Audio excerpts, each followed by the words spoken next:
Assalamualaikum warahmatullahi wabarakatuh. Perkenalkan, nama saya Ahmad Ubedi, NPM 212300058 dari kelas PJKR 4C. Di sini saya sebagai presenter akan mewawancarai seorang atlet. Ya, bisa memperkenalkan dirinya, Mas. Perkenalkan, nama saya Muhammad Thorik Abdul Aziz. Saya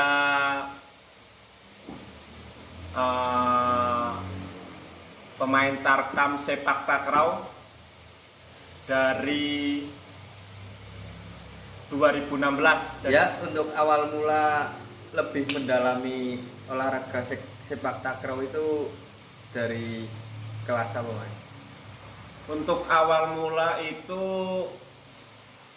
saya itu dipaksa ya, Mas. Saya itu dipaksa dari keluarga, karena keluarga saya itu olahragawan semua, semuanya itu pemain voli, dan hanya saya yang pemain sepak takraw. Ya alhamdulillah rezekinya di situ, bisa tarkam kesana kesini. Untuk fokusnya itu dari SMP, Mas, tapi latihan itu dari SD. Udah digojlok, ya digojlok untuk teori, untuk gojlok-gojlokan pemula itu saya dari SD. Ya, untuk mendalami itu waktu di SMP atau di SMA?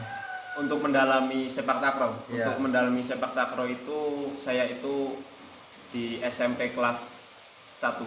Kelas 1 itu saya fokus hanya beberapa bulan, itu ternyata ada Popda sepak takraw untuk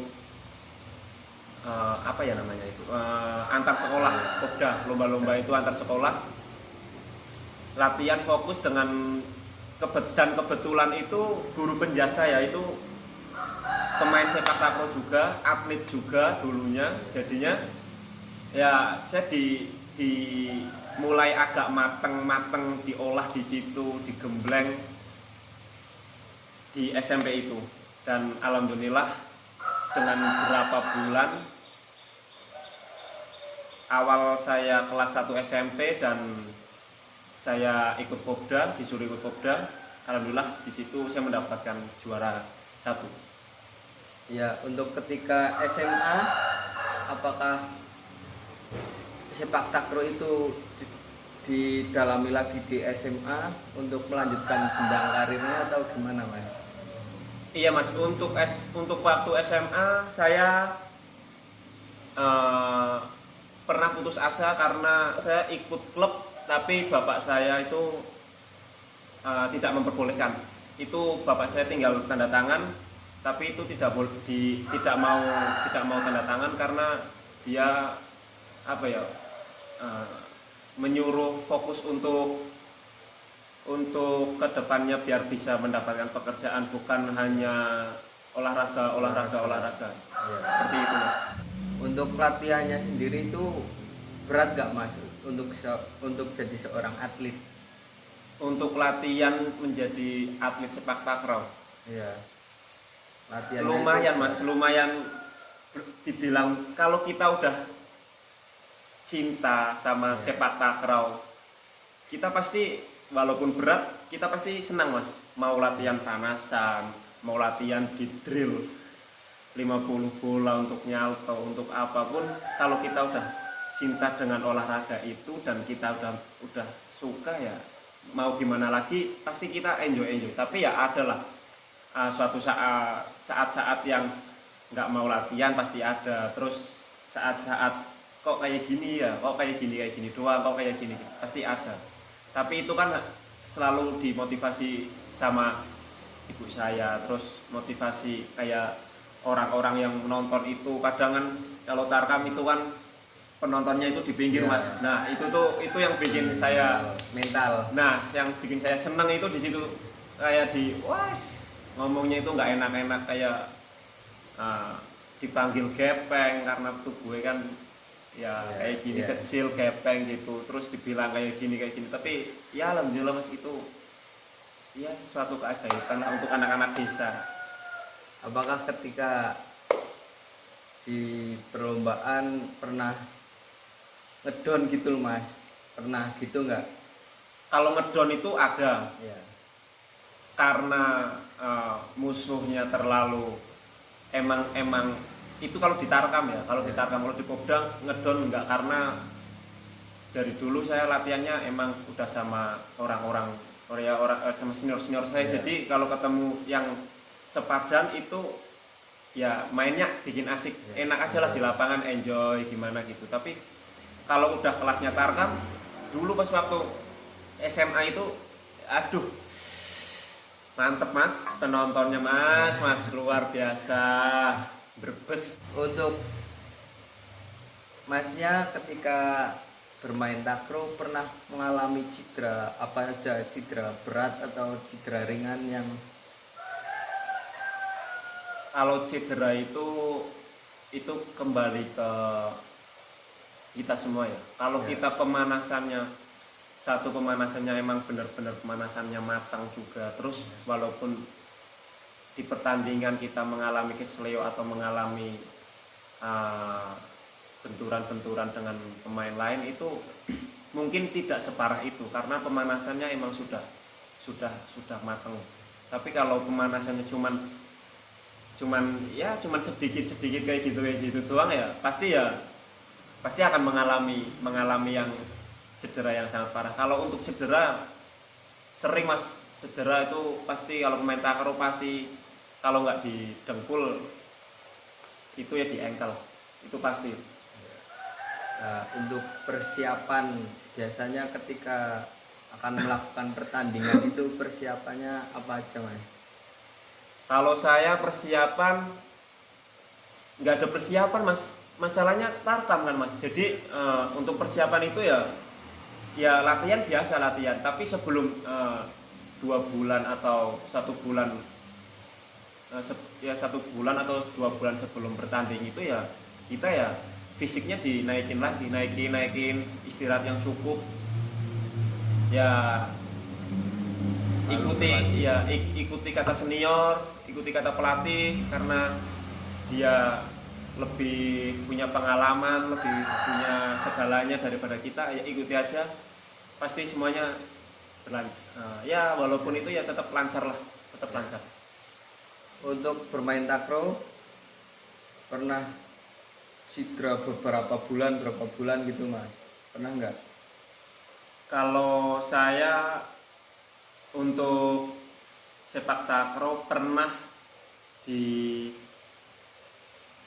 pinggang saya itu sampai 6 bulan Mas, 6 bulan lebih apa 6 bulan kurang itu saya pernah ngalami karena pendaratannya pas nyalto pendaratannya salah Mas, jadi pinggang ya linu sih, bukan retak, bukan apa sih. Sampai sekarang alhamdulillah udah sembuh. Itu 6 bulan Mas, 6 bulan itu ya lama Mas, tetap 1 bulan istirahat full, 2 bulan udah mulai enak, 3 bulan udah mulai enak, mulai latihan kecil-kecil Mas, timang-timang, terus coba latihan spot jam, apakah masih kerasa atau enggak di spot jam. Kalau masih kerasa ya jangan dulu, tapi kalau udah nggak kerasa ya pelan-pelan. Terus latihan skipping, coba skipping pinggangnya masih kerasa enggak, ya pasti yang gitulah Mas. Setiap atlet pasti tetap mengalami cedera yang panjang, apa gitu, putus asa pasti ada lah. Itu merasakan ketika sembuh total itu berapa bulan Mas? Sembuh total, kalau untuk sembuh totalnya itu ya hampir 6 bulan, 6 bulannya untuk lebih. bisa bermain lagi 6 bulannya lebih Mas, 6 bulannya lebih. Tapi habis itu bagi saya itu mulai dari ya tadinya misalnya 100%, kita mulai dari 60% lagi. Nanti ya kita fisik lagi, karena kan 6 bulan kan itu kan cukup lama Mas. Ya kita fisik lagi, poles-poles dikit-dikit lagi. Itu kejadian itu di pas tarkam di daerah Pekalongan, itu pas saya kelas 3 SMA Mas. Itu udah mendekati ujian itu mas. Berarti ketika ujian masih dalam penyembuhan. Udah mending mas kalau Iya. kalau pas ujian nasional itu udah lumayan sembuh lah, tapi belum total banget. Kalau untuk total ya mungkin bisa setahun lebih gitu kalau. Tapi kan kita kan namanya juga kita cinta sama takraw dan kita suka, ya mau sakit mau apa kita tetap gas mas. Tapi juga ya lihat-lihat lah kalau sakit banget ya nggak bisa gas. Ketika lulus SMA masih melakukan rutinitas takraw lagi atau gimana mas? Waktu lulus SMA itu saya ditawarin ikut di tim kabupaten, tapi nah itu tuh orang tua itu nggak setuju, jadi disuruh fokus kerja, jadi disuruh kerja tapi ya ini kerja saya itu tarkam bla bla bla. Cuman kan kayak bapak pinginnya ya kerja yang benar, jangan kerja yang kayak gini. Kalau misalnya kerja tarkam, kalau misalnya tarkam kalau cedera kan nggak bisa apa-apa kan. Nah, maka dari itu kita nyari kerja di situ, tapi setahun lebih saya tarkam dulu itu mas, sambil nyari kerja. Ya kerjaan banyak sih dari bos-bos yang pada bawah itu kan kadang bon ditawarin kerjaan, tapi nanti malah takutnya saya fokus ke kerjaan, nggak fokus ke tarkam.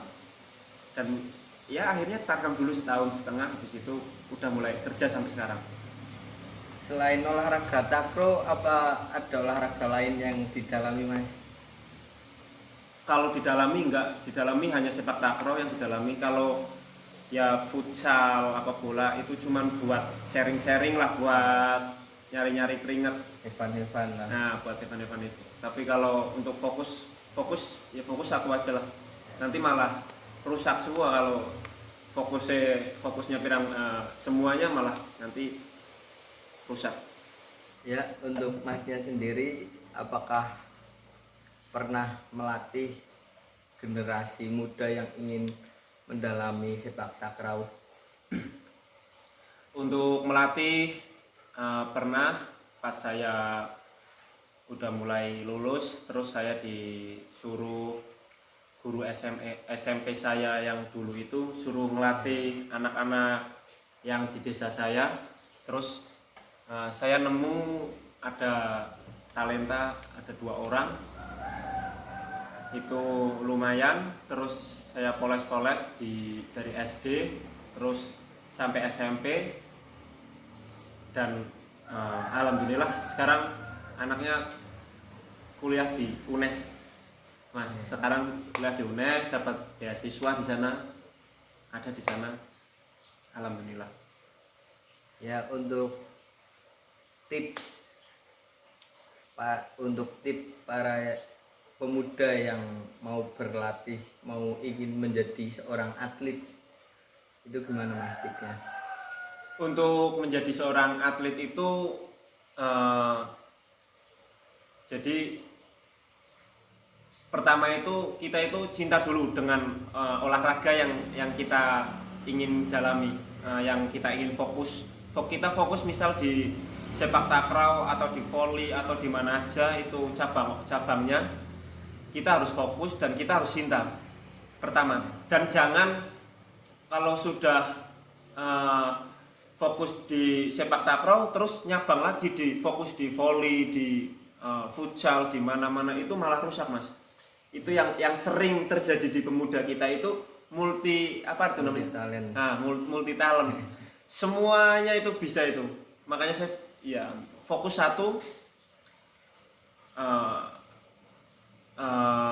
pelajari dengan betul-betul, ikuti kata senior, kata pelatih, ikuti saja, fokus dan jangan banyak bergadang, jangan banyak ya untuk merokok atau apa itu jangan dulu lah. Merokok nantilah kalau udah lulus, kalau udah kerja apa ya, kalau bisa ya jangan merokok lah. Intinya fokus, cinta dulu, pasti bisa lah jadi atlet. Ya, untuk pesan-kesan anak-anak yang sekarang sedang latihan. Untuk pesan dan kesannya itu pesan saya jangan kendor, fisik utama karena di sana itu yang dinilai itu bukan kamu bukan kamu nyauto kayak gini terus masuk, tapi habis itu hanya berapa poin kamu udah capek, udah nggak ada fisiknya. Fisik itu nomor satu bagi saya itu fisik nomor satu. Fisik harus kenceng, fisik ya kencengin. Habis itu yang kedua itu nggak usah gengsi. Kamu yang lain olahraga ini kamu fokus aja udah. Kalau kamu udah fokus, udah cinta sama sepak takraw, fokus aja di sepak takraw. Kalau kamu di volley, fokus volley. Kalau kamu ya di cabang-cabang lain. Nah, kalau saya ngomonginnya sepak takraw ya, kalau di sepak takraw kamu fokus. Kalau ada jalannya pasti banyak yang nawarin kerjaan banyak. Terus ikut tarkam, ya ada bonus-bonusnya, ada itu pasti ya. Semua ada jalannya. Yang penting kamu cinta, kamu fokus. Carilah pengalaman sebanyak mungkin di sepak takraw itu. Jadi nikmati kamu bikin seni di sepak takraw itu. Yang penting itu nyeni di sepak takraw. Kamu punya fisik pasti kamu bisa buat apa ya? Buat pendorong kamu, mental kamu. Kalau kamu punya fisik, kamu mental kamu kuat. Udah itu. Kesan saya adalah jangan fokus pada latihan doang, jangan fokus pada dunia doang, tapi akhirat juga ya. Sholat nomor satu. Sholat, terus doa. Jangan lupa kemana-mana itu minta izin orang tua, restu orang tua. Yang terpenting itu. Kalau yang lain-lain itu nomor 100 sekian. Yang penting ibadah kamu, mau kamu agama apa, yang penting kamu ibadah. Habis itu restu orang tua, fokus latihan. Jangan bergadang. Itu. Ya. Dah, terima kasih. Cukup, Mas. Wassalamualaikum warahmatullahi wabarakatuh. Waalaikumsalam warahmatullahi wabarakatuh.